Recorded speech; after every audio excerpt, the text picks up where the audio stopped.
Assalomu alaykum. Sizlar bilan garaj 21 Matiz narxlarini ko'rib chiqamiz.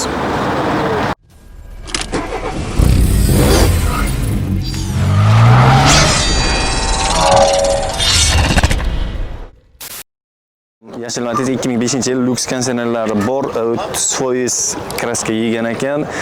Bitta oynasi yo'q, metallari bor. Salonlar atak normal, salonlarni ko'rib hissalaringiz bo'ladi.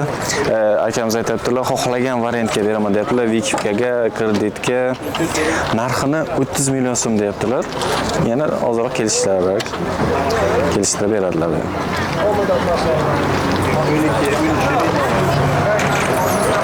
Boshqa urilgan joylari yo'q ekan.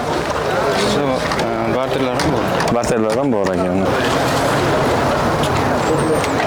Atak haydasa archiydigan mashina. Kondisioner hammasi to'liq chotki joyida, yozda qiynalmaysizlar. Hammadan qiziqtirgan bitta savol. Mashina narxlari nima uchun bizda qimmat? Biz odamlarni tortishganimiz yo'q. O'zini narxini aytamiz. Sizlar kelib o'sha orqali, raqamlar orqali yoki o'zlaringiz kelishsalaringiz kami 5 million tushib beradi hammasi. Kelishga bog'liq baribir. Biz faqatgina o'zini narxini aytib ketyapmiz. Kim mashina ham anchagina ko'p.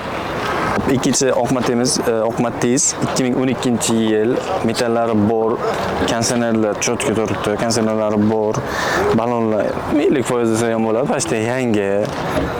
Yurgan 169 ming kilometr yurgan salonlar, aka mehr berganlar salonga, ashe. O'zi motorlari ham sikarni turibdi. Endi mashina bozoriga yuvib chiqarganlar, aka chotga qilmay poylanib chiqarganlar, ammo oson deb boshqa iloji yo'q. Salonlarni ko'radigan bo'lsak,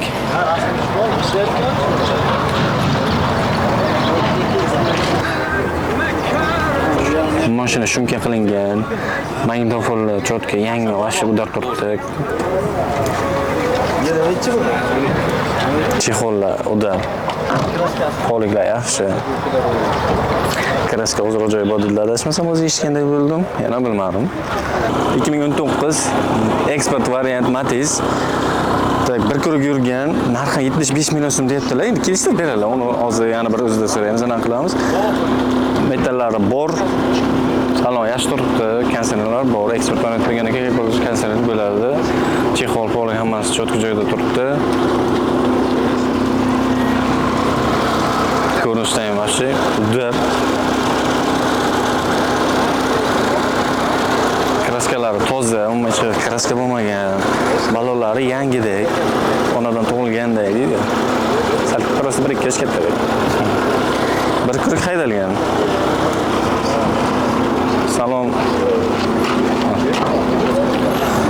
Salonlar yaxshi yurib turibdi. Aka oxirgi narxi qanchaga berasiz? Eng oxirgisi 70 million so'm qo'yiladi ona. Eng oxirgi narx 70 million so'm. Bemalol kelaverasizlar, kimgadir qiziqtirgan bo'lsa. 2007-yil Matiz oq. Xuddi bular rang ko'rmayotgan dedik. Metallari bor, 2 kurukdan ziyodroq yurgan. Qo'llik deyaptilar. Salonlar yaxshi. Kraska где-то 30%, 20% yegan va pastda ozroq chalagan joylar. Mana shunaqa joylarga urilgan ekan. Atak qo'ng'izcha yaxshi deydi-ku. Buzog'ingizni yaqin qiling. Narxini 30 million so'm deydi. Qancha? 30. Zo'rku? Aka? Olursa shu bet. Narxini eng tushib bergansiz qanchaga berasiz? Narxini 26 da bo'lsa beramiz. 26 million so'm bo'lsa beradilar-da. 26 million so'mga Matiz bor mana sizlarga. Kimlarga o'g'liga yoki o'zi bir yoqqa borib qilmoqchi bo'lsa 26 million so'm Matiz. Atigi tekin narxlari. Arzon mashina so'ragan uchun mana Matiz 26 million so'm. Kelishsalardan bir 20 millionga beraveradi ekan. 2014-yil oq Matiz, metallari bor, salonlar yaxshi, motorlar yaxshi. Endi yuvib tozalamalar qilgan, atak lekin sizlarni ham qarasa chotki turibdi, motorlari. Balonlar 4 ta yangi, yap-yangi sepsillar. Shu kilsonni toqqanlarmi endi yana bilmadim. Chotki turibdi. Xo'p. Salonga keladigan bo'lsak, salonlari yangi turibdi, konditsionerlari bor. Kuruk yurgani 1,5 kurukdan ozroq yurgan, 170 ming dedilar, shunday. Shu 1,5 kurukdan o'tgan. Hech qanaqa kraska yemagan qizig'i.